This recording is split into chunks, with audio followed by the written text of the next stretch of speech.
And now moving on to the best creator in food category, and the award goes to Kabita's Kitchen. एक housewife जो बन गई digital entrepreneur. She has played a vital role in celebrating the rich culinary heritage of India.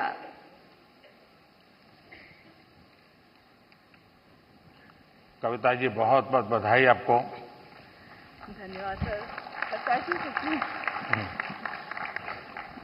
वो जो मल्हार है ना, उनको खाना बनाना सिखाओ. उसको कुछ सिखाइए.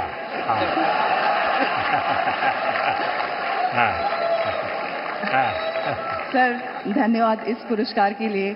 और मैं खाना बनाना सिखाती हूँ लोगों को, और मैं चाहती हूँ कि घर के मतलब जो फैमिली मेंबर है वो घर के हर मेंबर को खाना बनाना सिखाए, क्योंकि कोविड के टाइम पे हमें पता चल गया कि खाना बनाना कितना जरूरी है सीखना. तो पढ़ाई के साथ साथ इसको भी हम अपनी लाइफ स्किल में ऐड करें तो ज़्यादा अच्छा होगा. और साथ में मैं चाहती हूँ कि जैसे स्कूल वगैरह में हम बच्चों को बाकी चीज़ें पढ़ाते हैं, तो उसके साथ अगर हम एग्रीकल्चर भी सिखाएं तो बच्चों को ये पता चलेगा कि एक अनाज उगाने में कितना मेहनत होता है. तो शायद उसकी वजह से फूड वेस्टेज कम होगा, और खाना बनाने में कितनी मेहनत होती है तो उसकी वजह से भी वेस्टेज को हम रोक सकते हैं.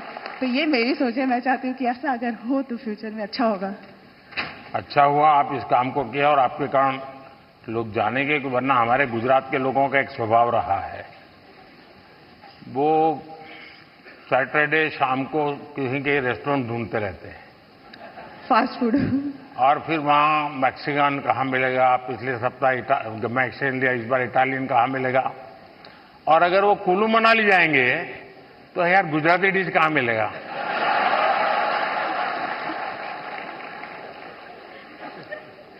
खैर, लेकिन आपने देखा होगा कि हमने 2023 को इंटरनेशनल मिलेट ईयर के रूप में दुनिया में पॉपुलर किया.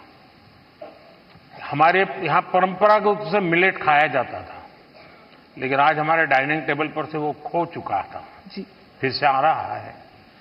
उसके लिए क्या कर सकते हैं? और दूसरा, खाने में बनाने के तरीके, दिखने का तरीका, लेकिन उसके साथ साथ अब न्यूट्रिशनल वैल्यूज की अवेयरनेस, उसमें आप क्या कर रही हैं? मैं कहना चाहूंगी कि जैसे बच्चे उनको फैंसी फूड पसंद होता है, तो अगर हम उसमें ज्वार, बाजरा, रागी ये सब फ्लोर मिला के, जैसे मैं सुबह दूध की मलाई बचती है तो उसमें बनाना मैश करके डाल देती हूँ, थोड़ा रागी ज्वार फ्लोर, काजू किशमिश क्रश करके, और इसके छोटे छोटे ऐसे पैनकेक बना देती हूँ. तो बच्चों को पता नहीं चलता, उनको लग रहा है कि बहुत मीठा है और अच्छा है. तो बच्चों के स्वाद के हिसाब से हमें खाने में थोड़े चेंजेस करने पड़ेंगे. और ये जो मिलेट है वो हम अपनी लाइफ में आजकल डाइटिशियन, डॉक्टर सब बोलते हैं कि मिलेट्स खाना हमारे लिए अच्छा है, और हम वापस उसी जनरेशन में जा रहे हैं जहां से हम शुरू किए थे. मैं अभी यूएस में मुझे निमंत्रित किया गया था, तो व्हाइट हाउस में बहुत बड़ा डिनर था, सबके लिए वेजिटेरियन था, और सरप्राइजिंगली 80% डिश मिलेट्स की थी व्हाइट हाउस में. तो मिलेट हम सबको अपने फूड में इंक्लूड करना चाहिए. और ये नहीं, आपकी बात सही है कि बच्चों को उसमें रुचि बननी चाहिए. मैं याद है, खैर मैं बच्चा नहीं था तब, मैं ताइवान गया था बहुत साल पहले, तब तक मैं मुख्यमंत्री भी नहीं था, और मेरा कोई 10 दिन का वहाँ कार्यक्रम, वहाँ की सरकार ने मुझे बुलाया था. मेरे यहाँ से गया आइटनरी के साथ, no fish, no eggs, no meat, सब no no no no no. तो उनके लिए परेशानी थी, खिलाए क्या उसको.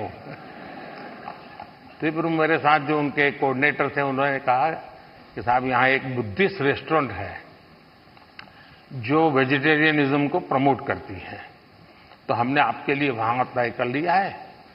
आप क्योंकि और कहीं पर भी आपके लिए वेजिटेरियन मिलना मुश्किल हो जाएगा.